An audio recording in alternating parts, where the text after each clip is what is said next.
Hello viewers, আসসালামু আলাইকুম। কেমন আছেন? আশা করি ভালো আছেন। আলহামদুলিল্লাহ, আমরাও ভালো আছি। আপনাদের সবাইকে একটি নতুন ব্লগে স্বাগত।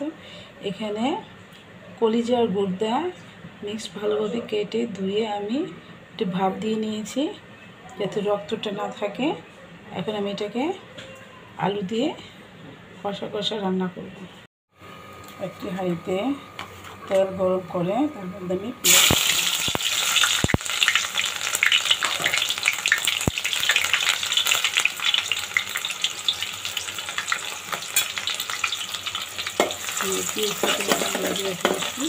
হালকা ভেজে নিচ্ছি।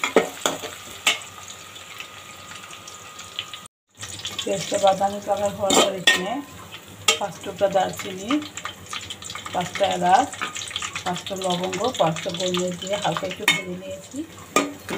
কারণ এই মশলাটা ভেজে দিলে একটা স্মেল বের হয়। সেই সামান্য একটু পানি দিয়ে দিলাম যাতে পেঁয়াজটা আর মশলাটা পুড়ে না যায়।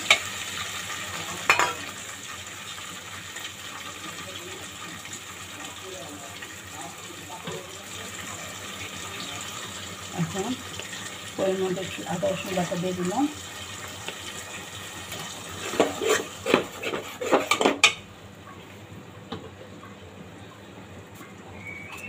ধনিয়া গুঁড়া 2 চামচ,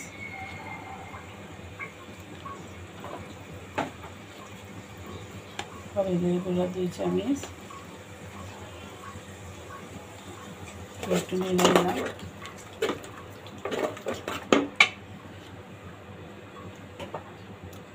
মরিচের গুঁড়ো 2.5 চামচ।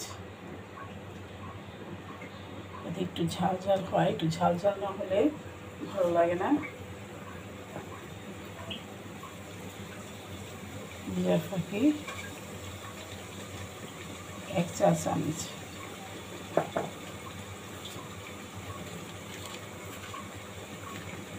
লবণ স্বাদ মতো। তার মধ্যে আমি এখন পেঁয়াজ বাটা 1টা পেঁয়াজ বের করে রেখেছিলাম, এটা দিয়ে দিলাম। পেঁয়াজটাকে ভালোভাবে মশলাটাকে নেড়ে দেবো যাতে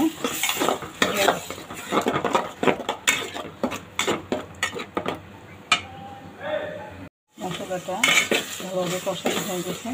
এখন আমি তার মধ্যে আলু 4-3টে আলু ছোটো ছোটো করে কেটে রেখেছি আর কলিজাটা ভাত দিয়ে সেটা দিয়ে দিব।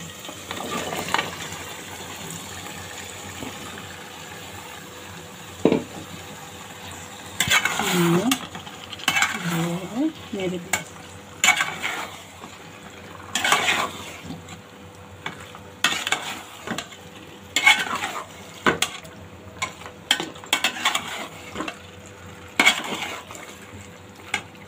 এটাকে ঢেকে আমি 10 থেকে 15 মিনিট কষিয়ে নেব।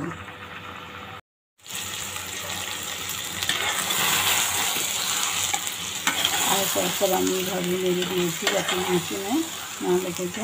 কলিজাটা ভালোভাবে কষানো হয়ে গেছে। এখন আমি এখানে কোনো মতো ঝোল দিয়ে দিই।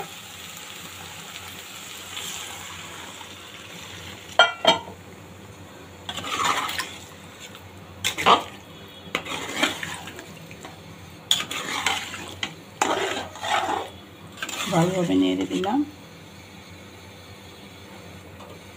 এখন এটাকে আবারও 10-15 মিনিট ঢেকে রান্না করব। ঝোলটা বল এসে গেছে। তার মধ্যে আমি এখানে গরম মশলা গুঁড়া একটু ছিটিয়ে দিব। কারণ এটা কষানো হয়ে গেলে তখন দেওয়াটাই ভালো করে মনে ছিল না, তাই এখন দিয়ে দিলাম।